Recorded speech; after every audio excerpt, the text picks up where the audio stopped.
Bienvenue à Chronomètre.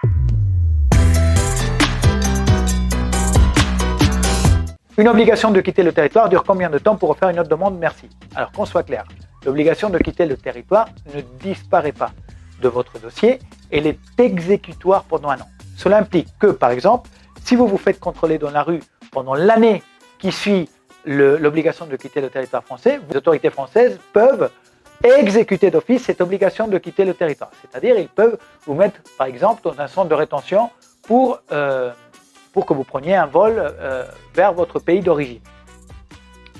En revanche, cela veut dire qu'au bout d'un an, l'obligation de quitter le territoire, elle n'a pas disparu, mais elle n'est pas exécutoire pour autant. Donc normalement, depuis la date qui figure sur la lettre d'obligation de quitter le territoire, vous comptez un an et le lendemain, vous pouvez déposer un nouveau dossier de régularisation. Sauf si l'obligation de quitter le territoire français était accompagnée d'une interdiction de retour.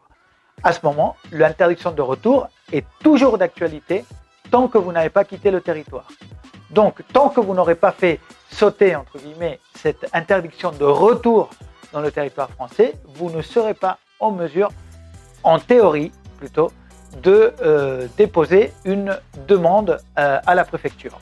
Il y a une décision du Conseil d'État qui autorise les gens à déposer quand bien même ils auraient une interdiction de retour, leur dossier à la préfecture, mais dans la pratique, vous allez vous heurter à un refus systématique des préfectures qui vont se barricader derrière ces deux décisions pour vous empêcher de déposer un nouveau dossier. Donc, si vous avez une obligation de quitter le territoire, au bout d'un an, normalement c'est bon, vous pouvez déposer un dossier.